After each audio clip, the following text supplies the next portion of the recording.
Таңғы 5:15 Стокгольм, Весберг ауданындағы ең мықты қорғалған G4S ақша қоймасы.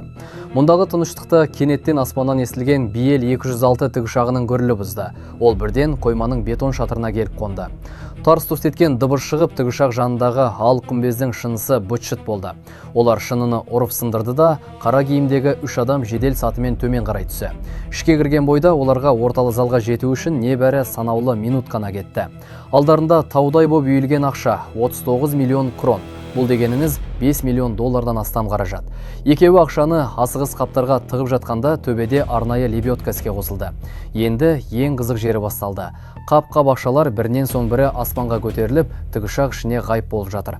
Бұл гүріл бүкіл Стокгольмге естілді.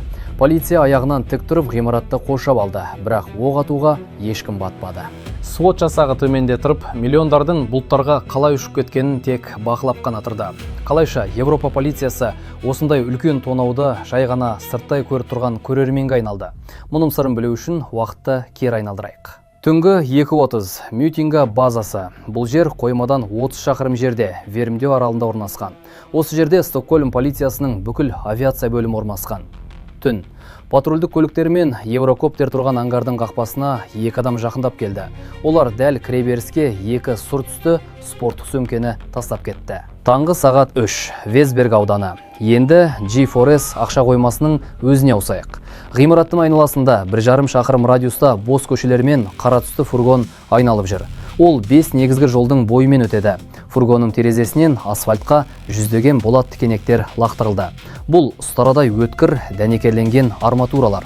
Фургон қоймаға баратын барлық жолдар мен қиылыстарға осы тікенектерді шашып тастады. Көлік соңғы айналымды жасап ғайып болды. Меллингахольм аэродромы. Қала жолдары тікенектермен бұғатталып жатқанда Стокгольмнен 70 шақырым жерде қозғалыс басталды. Бұл жеке аэродром. Bir топ адам Рослagens Helicopter Fly компаниясының ангарын бұзып кіріп, BL 206 тікұшағын алып шықты. Қозғалтқыш бірден от алды. Сағат 4:35-те ол жерден көтеріліп, оңтүстікке қарай бағыт алды. Радарға түсіп қалмау үшін ұшқыш ағаштардың ұшына жақын, өте төмен биіктікте ұшып келеді. Арада сәл уақыт өтіп, тікұшақ G4S-дағы бетон шатырға келіп қонды. Тікұшақ қалақтары әлі айналып тұрғанда, шабуылдаушы топ шатырға секіріп түсті.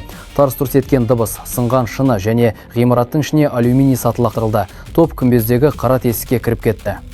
Сол сәтте күзет бекеті, ғимарат тірілдеп кетті. Мониторларда орталы залға түсіп жатқан маскадағы адамдар көрген, күзетшілер батыр болғысы келмеді. Нұсқаулық бойынша 20 адам өздерін қауіпсіз бөлмелерге тығылып, пассивті көрерменге айналды. Олардың қолынан келгені тек дабыл түймесін басу еді.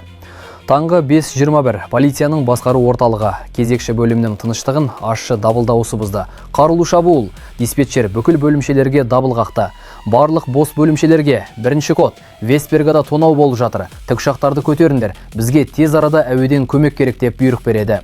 Таңғы 5:25 қойма маңына жақындаған. Алғашқы патрульдік көліктер ғимаратты көрді. Сиреналар шулап жатыр. Свод жасағы шабуылға сақадай сай еді. Бірақ кенеттен бірнеше қатты дыбыс шығып, көліктер теңселіп жолдан шығып кетті. Дөңгелектер асфальтқа үйкеліп, жан-жаққа ұшқын шашып жатыр. Полицейлер көліктен атып шықса, жолдың бәрінде жүздеген өткір болат тікенектер. Осылайша G4S қоймасының айналасы толық бұғатталды. Жердегі полиция ресми түрде ойыннан шықты десе де болады. Олар жарылған дөңгелектеріне қарап шарасыз тұрғанда біз қойманың ішіне қайта оралайық. Таңғы 5:43 6-шы қабат. Тонаушылар сырттағы сиренаға қарамастан өте сабырлы жұмыс істеп жатыр. Олар полицияның 1 шақырым жерде кептеліп қалғанын жақсы біледі. Енді ақша қоймасының есігіне арнайы жарылғыш қойылды. Жарқ еткен от, 3 қатты жарылыс және сағаттап шыдауы тиіс брондалған есіктер залдың ортасына ұшып кетті. Алдарында тау болып үйілген 39 миллион крон. Тонаушылар ақша санап уақыт жоғалтпайды. Олар кассеталар мен ақша толған сөмкелерді төбедегі лебедкаға бекітіп үлгерді. Сөмкелер бірінен соң бірі тікұшақтың ашық люгіне көтеріліп жатыр. Барлығы тап тұйнақтай нағыз конвейер сияқты жұмыс істеуде. Дәл осы уақытта 30 шақырым жердегі Мютинга авиабазасы. Таңғы 5:49. Полиция ұшқыштары ангарға жүгіріп келді.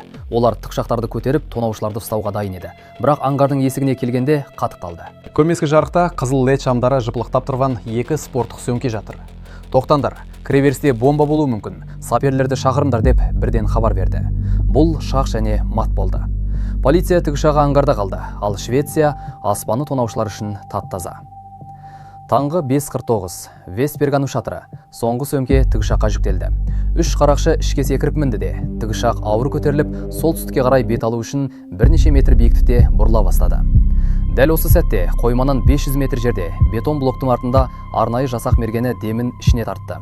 Ол алғашқылардың бірі болып келген, бірақ оның да көлігі тікенекке түсіп тоқтап қалған еді. Қазір ол өз позициясында. Мылтықтың оптикалық көздеуіші арқылы ол жоғарыдағының бәрін көріп тұр. Тікұшақтың есігі, адамдар, тіпті ұшқыш кабинасының шынысындағы шағылыс. Қашықтық мінсіз, саусағы шүртпеде. Нысана көз алдымда, тікұшақ шатырдан көтерілді. Қозғалтқышқа немесе ұшқышқа оқ атуға рұқсат сұраймын деді. Мерген рациямен ширыққан дауыспен. Полицияның басқару орталығында өлі тыныштық орнады. Секундтар сағаттай созылуда. Тікұшақтың гүрілі бүкіл ауданды басып тұр. Диспетчердің жауабы қысқа әрі кесіп айтылды. Оқ атуға тыйым салынады. Қайталаймын, атуға болмайды. Мерген шүріппеден саусағын алып белгі беріп тісін қайрады. Себебі қарапайым еді. Қойма ғимаратының дәл артында Весберганың халық тығыз орналасқан тұрғын үйлері басталатын. Жанармайға толы тікұшақ ұйықтап жатқан үйлердің үстіне құласа, жүздеген адам мерт болар еді. Тонаушы ұшқыш нағыз профи. Ол мұны жақсы түсінді. Сондықтан тікұшақ кенет бүйірге қисайып, шатырдан алшақтай бастады. Бірақ ол жай ғана ұшып бара жатқан жоқ. Ол үйлерді тірі қалқан ретінде пайдаланып, ғимараттарға жабыса ұшты. Тікұшақ соншалықты төмен болғанынан қалақтардың гүрілінен терезелер дірілдеп кетті. Ол үйлердің дәл төбесімен жүйткіп, мергенге бейбіт тұрғындарға қауіп төндірмей, оқ атуға еш мүмкіндік қалдырмады. Төмендегі полиция амалсыз қаруларын түсірді. Ал полиция тікұшақтары әлі де сол жалған сөмкелердің кесірінен базада қамалып тұр. Аспанда олардың соңына түсетін ешкім болған жоқ. Тікұшақ кішкентай нүктеге айналып, соңында Стокгольмнен солтүстікке қарай 25 шақырым жердегі Арнинга орманының таңғы тұманына сіңіп кетті. Александр Эриксон тікұшақты қалың қарағайлардың арасындағы кішкентай алаңқайға қондырды. Мұнда қылмыстық топқа лебедканың қажеті жоқ еді. Орман шетінде оларды қара жүрдек жол талғамайтын көлік күтіп тұрды. 39 миллион кронды тиеуге дәл 120 секунд кетті. Көліктер орман жолдармен E4 тас жолына қарай зымырап ғайып болды. Полиция алаңқайға жеткенде тек тасталған тікұшақты ғана тапты. Швецияның таңдаулы сарапшылары оны әр миллиметріне дейін мұқият тексеріп шықты. Бір қарағанда бәрі тап-таза сияқты еді. Кабинадан арзан антисептиктің иісі мұрын жарады. Тонаушылар DNA мен саусақ іздерін жою үшін бәрін химиялық заттармен жуып тастаған. Бірақ осындай үлкен істе тіпті ем суыққанда профилерінде адреналині көтеріліп кетеді. Және осы қарбаласта олар бір ғана кішкентай қателік жіберді. Орындықтың астынан сарапшы кәдімгі пластик су бөтелкесін тауып алды. Тонаушылардың бірі оны сөмкесіне салуды ұмытып кеткен екен. Бөтелкенің аузында ДНК қалған. 24 сағаттан кейін зертхана нәтижесі тергеушілерді қуантты. Бұл Интерпол тізіміндегі Сафах X аткум болып шықты. Оның Балқандағы әскери топтармен байланысы бар деген күдік бұрыннан бар еді. Оның таныстарын бақылай отырып, полиция бүкіл ұйымдастыру желісін көре бастады. Қару жеткізушілерден бастап, логистика мамандарына дейінгі бәрі ашылды. Бірақ қылмыстық топқа нағыз соққыны технология берді. Тонаушылар навигация жүйесін, ұшу тарихын өшірсе, бәрі бітті деп ойлаған. Бірақ олар швед кибер сарапшыларын бағаламады. Мамандар GPS құрылғысының жадынан файлдардың көшірмелерін шығарып алды. Және ең қызығы, осы жерде ашылды. Навигатор тек қашу жолын ғана көрсеткен жоқ. Тонауға бір апта қалғанда осы тікұшақпен күдікті сапарлар жасалған екен. Ол тоналған Весбергадағы қойманың үстінде 3 рет айналып ұшып, сосын ормандағы ұшақ қалтырылған аймаққа барып жаттығу жасаған. Осы деректер тергеуді тікелей біздің жұлдызды ұшқыш Александр Эриксон алып келді. Міне осылай, бәрі орын-орнына келді. Қызмет бабымен қаланы жиі шарлайтын ұшқыш өз жұмыс уақытын мінсіз қылмысқа дайындық ретінде пайдаланған. Оның қолтаңбасы өте нақты еді. Дәл сол уақытта детективтердің тағы бір тобы арнайы жасақты тоқтатқан әлгі болат тікенектердің ізіне түсті. Бұл кәдімгі бұйымдар емес еді. Металл сараптамасы олардың тапсырыспен қолдан дәнекерленгенін көрсетті. Полиция бүкіл елдегі жүздеген кішігірім шеберханаларды тексеріп, соңында бір ұстаны тапты. Ол қолма-қол ақша төлеп, 300 болат жұлдызшаға тапсырыс берген өте мәдениетті клиентті есіне түсірді. Оның сипаттамасы Каткумның жақын сыбайластарының біріне дәлме-дәл келді.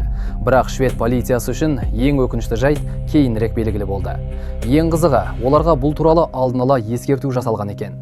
Тонаудан бір ай бұрын серп барлау қызметі Белградтағы бір әңгімені жазып алған. Жақында Швецияда тікұшақ арқылы тонау болады. Серптер мұны Стокгольмге жеткізген. Бірақ аналитиктер бұл Голливудтың киносы сияқты деп жай ғана күліп қараған. Енді шоу шынымен өткеннен кейін осы ескерту басты кілтке айналды. Полиция ұйымдастырушыларды қай ортадан іздеу керектігін нақты түсінді. Қақпан жабыла бастады. Швед арнайы жасағы іске кірісті. Тінтулер Стокгольмде, Гетеборгте, тіпті Сафа Хаткум тығылмақ болған Доминикан Республикасында бір мезетте басып кіреді. 7 адам сот алдына келді. Прокурорлар барлық дәлелдерді жайып салды. Су бөтелкесіндегі Денка, тікұшақтың GPS навигаторындағы деректер, қоңыраулар тарихы, бәрі шақ және мат сияқты еді. Бірақ қылмыстық топ соңғы тосын сыйын сақтап қойды. Сот залында өлі тыныштық орнады. Ұсталғандардың ешқайсысы кінәсін толық мойындамады. Ұшқыш Александр Эриксон мені қорқытып ұшқызды деп тұрбалса, қалғандары жай ғана үндемеді. Олар бірде-бір ұйымдастырушыны сатпады. Жерде көмектескендердің бірде-бір есімін атамады. Бірақ ең бастысы, олар ақшаның қайда екенін айтудан үзілді-кесілді бас тартты. Бұл 39 миллион кронға татитын үнсіздік еді. Сондықтан шыққан үкімдер де мазақ сияқты естілді. Сафа Хаткум мен ұшқыш Александр Эриксон 7 жылдан қаналды. Сол кездегі Швеция заңы бойынша бұл ең жоғарғы жаза болатын. Қалған сыбайластары 1 жылдан 5 жылға дейін мерзім арқылады. Бірнеше жылдан кейін олардың бәрі бостандыққа шықты. Міне, оқиғаның ең абсурд финалы осы жерде. Полиция банкке ұрланған ақшаның жарты пайызын да қайтара алмады. Елестетіп көрші, 39 миллион кроннан тек түкке тұрғысыз тиын тебен ғана табылды. 39 миллион крон, яғни 5,3 миллион доллар үсті-түссіз жоғалды. Бірде-бір жасырын жер, бірде-бір бұғатталған шот жоқ. Ақша әлдеқашан Балқандағы казинолар арқылы жуылып кеткен деген болжам бар. Бұл адамдар өз мерзімін өтеп, түрмеден миллионер болып шықты. Скандинавия тарихындағы ең қымбат 15 минуттық саяхаттың ақысын қылмыскерлер емес, мемлекет өз қалтасынан төледі. Видео ұнаса жазылды. Мен осындай керемет шын болған қылмыс хроникасын толық болған жеріне дейін қалпына келтіріп салып отыратын боламын. Ал сіздерден бар болғаны лайк және 1-2 жылы комментарий күтемін.